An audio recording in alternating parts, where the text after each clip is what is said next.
Orphisme.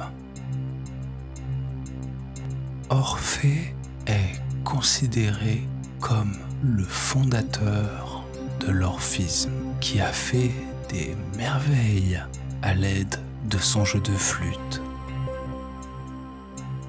L'orphisme est un art magique qui est créé pour influencer la situation, le monde extérieur, et pour résoudre le problème qui s'est posé.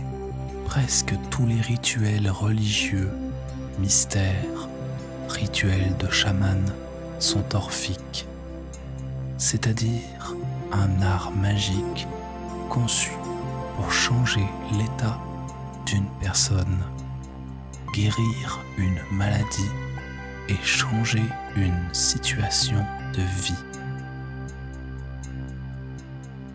La manifestation la plus ancienne de l'orphisme était dans une danse rituelle d'anciens chasseurs qui dessinaient un mammouth sur le sable, puis imitaient la chasse à cet animal avec leur danse.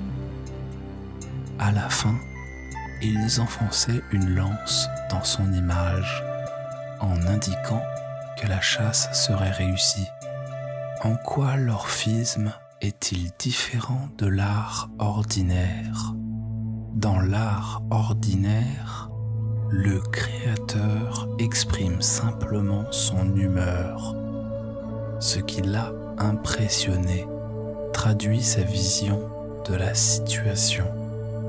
Mais en cela, il n'y a pas de solution au problème.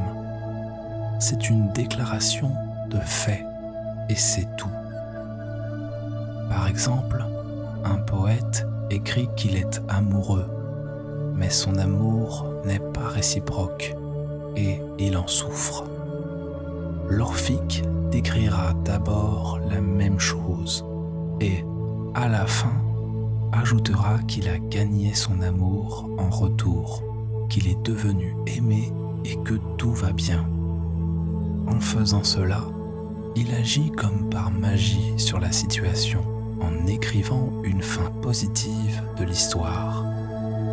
Bien sûr, il ne suffit pas d'écrire une fin pareille.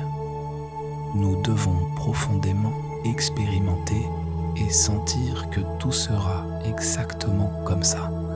Pour ce faire, vous devez non seulement écrire un vers, mais aussi y mettre de l'énergie, votre état émotionnel. C'est pourquoi le mot sansa est utilisé dans l'orphisme.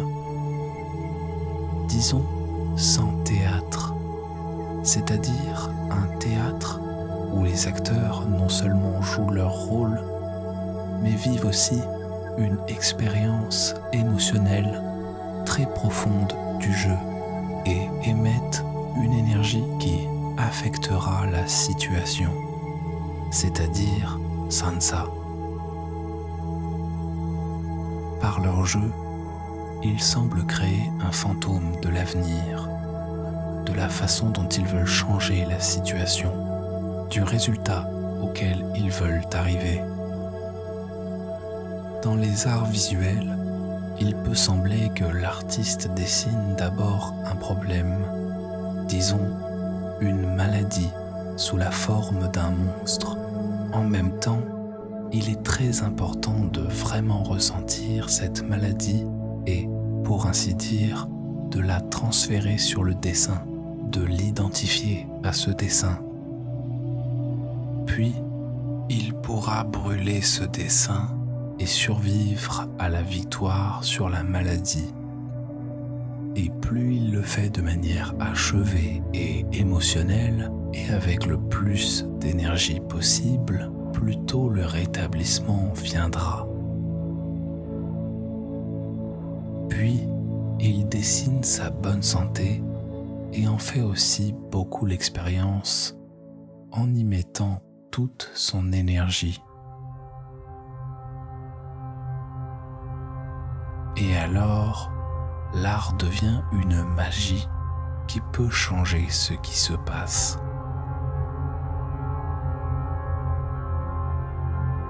Ces pratiques sont effectuées par des guides expérimentés au lieu du pouvoir et, grâce à leur capacité à diriger l'énergie vers la transformation orphique du destin d'une personne, nous sommes témoins des miracles de guérison et de transformation des personnes du monde entier.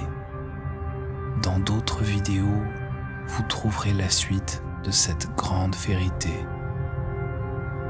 ainsi que des instructions détaillées pour maîtriser cet outil puissant pour changer votre destin. Nous vous invitons à des séminaires spirituels, des ateliers et des retraites avec les meilleurs maîtres du monde. Découvrez les super pouvoirs, trouvez votre destin et accumulez la force personnelle pour le bien-être et la réalisation de vos objectifs. Répondez par « Je veux assister au séminaire » via mail et nous vous enverrons toutes les informations. À bientôt!